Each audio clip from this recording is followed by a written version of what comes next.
Hello বন্ধুরা, welcome back to বৃষ্টির বইঘর। তো আজকে আমি আবারও চলে এসেছি একটা বুক রিভিউ নিয়ে। আসলে যে বইটা নিয়ে আমি কথা বলবো, তোমরা হয়তো সেই বইটা কোনো না কোনো সময় আমার বুক চ্যানেলে দেখেছো। কারণ এই বইটা আমি কলকাতা বুক ফেয়ার থেকে পারচেস করেছিলাম। তো তখন আমি আমার বুক হলে এই বইটা দেখিয়েছিলাম। আর আমি কলকাতা বুক ফেয়ার থেকে মোট 6টা বই কিনেছিলাম। তার মধ্যে আমার 4টে বই পড়া হয়ে গেছে এই বইটা ধরে। আর আগে যে 3টে বই পড়েছিলাম সেটা আমার পরীক্ষার সময়, তো তার জন্যে আমি কোনো বুক রিভিউ করতে পারিনি। কিন্তু এখন যেহেতু আমার পরীক্ষা ওভার আর এই বইটা আমি পড়া শেষ করেছি, তো মনে করলাম যে তোমাদের সাথে রিভিউটা শেয়ার করা যাক। আর বইটা পড়ে আমার বেশ ভালো লেগেছে। তো আমার যে ধারণা বইটা সম্পর্কে, আর ছোট করে একটু গল্পটা নিয়ে আলোচনা করব, যাতে তোমরা যদি কেউ উৎসাহী হয়ে থাকো বইটা পড়তে, তাহলে তোমরা একটু আইডিয়া পাবে বইটা সম্বন্ধে। তো বইটা হলো এটা, নিখিলেশ বাণী বসুর লেখা। তো বাণী বসুর লেখা কোনো বই আমি এই ফার্স্ট টাইম পড়লাম, আর আমার তো বেশ ভালো লেগেছে। এক্সপিরিয়েন্সটা খুব ভালো ছিল। এই বইটার মোট পেজ সংখ্যা হলো 128টা। খুবই ছোট একটা গল্প। আর যেহেতু খুবই ছোট, তো তার জন্যে যখনই আমি প্রত্যেকটা পেজ পড়ছিলাম খুবই মাইন্ডফুলি পড়ছিলাম। যেহেতু আমি বুক রিভিউ করি, তো তার জন্যে প্রত্যেকটা পেজের যে ইনফরমেশন, গল্পটার এভরি ডিটেলস গুলো মনে রাখা খুবই জরুরি। আর যখন কোনো বই একদম এরকম ছোট্ট গল্পের ওপরে হয়, তো তখন সেটা খুবই মাইন্ডফুলি পড়া উচিত। কারণ যখন আমরা কোনো একটা উপন্যাস পড়ি, সেই উপন্যাসের যে চরিত্রগুলো বা কোনো একটা অঞ্চল বা কোনো বিষয়ের সংস্পর্শে আমরা বারংবার আসি, তো তার জন্য সেই উপন্যাসে প্রত্যেকটা চরিত্র বা ছোট ছোট বিষয় মনে রাখা খুবই ইজি হয়ে যায়। কিন্তু যখন আমরা এরকম ছোট্ট গল্প পড়ি, তো সেই গল্পটা যদি মাইন্ডফুলি না পড়ি, তাহলে অনেক কিছু ভুলে যাই। হ্যাঁ, এবার যদি তুমি জাস্ট গল্পটা পড়ার জন্য পড়ছো, তাহলে এটা অতটা ম্যাটার করে না। কিন্তু যেহেতু বুক রিভিউ করি, বা গল্পটা যাতে অনেক দিনই স্থায়ী হয় আমার স্মৃতিতে, তখন সেটা মাইন্ডফুলি পড়াটা খুবই ইম্পর্টেন্ট। তো এখন তোমরা যে ক্লিপটা দেখছো, এটা কিন্তু আমি সোমবার দিন সকালবেলায় নিচ্ছি। গতকাল রবিবারে আমি ভিডিওটা করছিলাম, কিন্তু মাঝপথে গিয়ে একটা সমস্যার জন্য আর ভিডিওটা কন্টিনিউ করা হয়নি।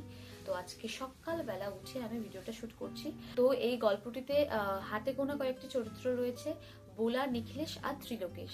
তো প্রথমে বুলা ক্যারেক্টারটি সম্পর্কে জানা যাক। বুলা তার বাবার সঙ্গে চক্রবেড়িয়া নামে এক অঞ্চলে থাকে। আর যখন তার প্রায় 15 বছর বয়স ছিল, সে তার মাকে হারায়। তারপর থেকে তার জীবন সঙ্গী হলো তার বাবা। যেহেতু বুলা তার মাকে অনেক ছোটবেলায় হারায়, তারপর থেকে তাকে বাড়ির ঘরকন্যার কাজগুলো শিখে নিতে হয়।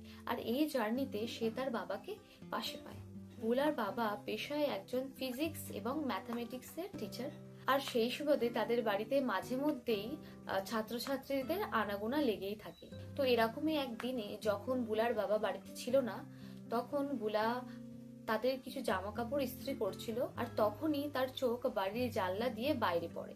তখনই সে দেখে ঝাঁ চকচকে একটা কালো গাড়ি তাদের বাড়ির গলির মুখে এসে দাঁড়ায়। আর সেই কালো গাড়ির থেকে একটা যুবক নেমে আসে। কিছুক্ষণ বাদে তাদের বাড়ির কলিং বেল বাজে। যখন বুলা গিয়ে দরজাটা খুলে, তখন দেখে এক ঝকঝকে যুবক এসে দাঁড়িয়েছে তাদের দরজার সামনে। তো তখন বুলা জানতে পারে এটি হলো সেই ছেলেটি যে বাবার সঙ্গে দেখা করবে বলে আগেই অ্যাপয়েন্টমেন্ট নিয়ে রেখেছিল। তো যথারীতি বুলার বাবা বাড়ি না থাকায় বুলা তাকে তাদের বসার ঘরে বসতে বলে। আর তাদের কথোপকথন শুরু হয়। তখন পরিচয় সূত্রে বুলা জানতে পারে ছেলেটির নাম হচ্ছে নিখিলেশ কর চৌধুরী, আর সে একজন নামী ধনী ব্যবসায়ীর ছেলে। তো এরপরে তাদের কথোপকথন চলতে থাকে। আর সেই দিন নিখিলেশের তার স্যারের সঙ্গে দেখা হয় না। তো তারপরে আবার নিখিলেশ বুলাদের বাড়ি আসে তার স্যারের সঙ্গে দেখা করতে। আর এইবার সে দেখা করতে এসে কলা কৌশলে তার স্যারকে এটা বুঝিয়ে দেয় যে সে তার স্যারের মেয়ে বুলাকে বিয়ে করতে চায়। এরপরে বুলাকে যখন এই কথাটা তার বাবা বলে, বুলা একটু ইতস্তত বোধ করে পরবর্তীতে রাজি হয়ে যায় বিয়েটায়। কিন্তু বুলা কিন্তু কখনোই এই বিয়েটাতে রাজি হয় না এই কারণটা ভেবে যে সে বিয়ের পরে একটা বিলাসবহুল জীবন অতিবাহিত করতে পারবে। তো এরপরে চলো নিখিলেশ চরিত্রটা সম্পর্কে একটু জানা যাক। তো আগে যেহেতু বললাম নিখিলেশ একজন ধনী ব্যবসায়ী পরিবারের ছেলে, আর তার পূর্বপুরুষরাও খুবই ধনী ছিলেন। নিখিলেশ অনেক ছোটবেলায় তার মাকে হারায়, আর তারপর থেকে সে আপন জনের ভালোবাসা আর পায় না, কারণ তার বাবা তাদের ব্যবসার কাজে ব্যস্ত থাকে। ছেলেকে সময় দেওয়া প্রয়োজন বলে সে কখনোই মনে করে না। আর কোনো একটা সময় পরে গিয়ে নিখিলেশের থেকে বড় বাকি দুই দাদারাও তাদের ওই ঝাঁ চকচকে জীবনে ব্যস্ত হয়ে পড়ে। যদিও নিখিলেশকে তার মেজদাদা প্রথম প্রথম একটু সময় দিত, কিন্তু কিছু সময় যাওয়ার পর সেটাও বন্ধ হয়ে যায়। তো যথারীতি নিখিলেশের মা মারা যাওয়ার পর থেকে নিখিলেশ কখনোই আপন জনের ভালোবাসার স্পর্শ পায়নি। আর কিছুদিন হয়েছে নিখিলেশ জার্মানি থেকে ফিরেছে।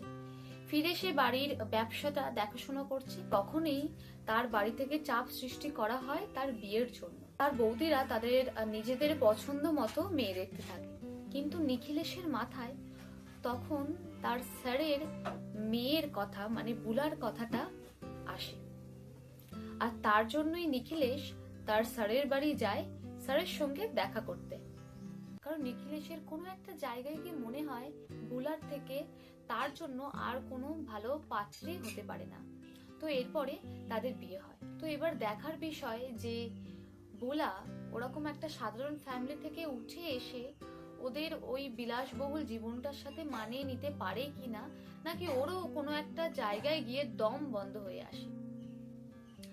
আর ত্রিলোকেশ যে ক্যারেক্টারের কথাটা প্রথমে তোমাদেরকে বলেছিলাম, এই ক্যারেক্টারটা নেগেটিভ না পজিটিভ সেটা তোমাদেরকে বিচার করতে হবে পড়ার পরে। তো ত্রিলোকেশ হলো নিখিলেশের জুনিয়র। যখন নিখিলেশ প্রকাশ মজুমদারের কাছে পড়তো সেই সময় ত্রিলোকেশও সেই ব্যাচে ছিল।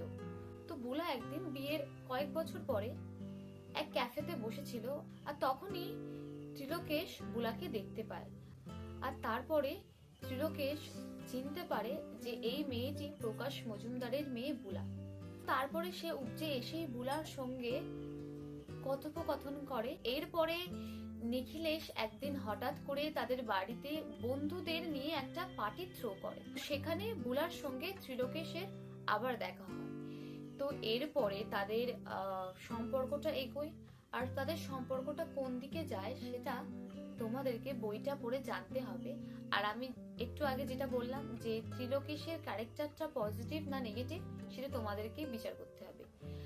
বুলার চরিত্রটা আমার বেশ ভালো লেগেছে, কারণ একটু অন্য ধাঁচের লেগেছে। কারণ এর আগে যেসব বই বা গল্পগুলো পড়েছি তাতে কোনো একটি মেয়ের চরিত্রকে যেইভাবে বর্ণনা করা হয় বা সে যে বাস্তবের স্রোতে বয়ে যায়, সেটা এই গল্পে বুলার চরিত্রে তোমরা দেখতে পাবে না।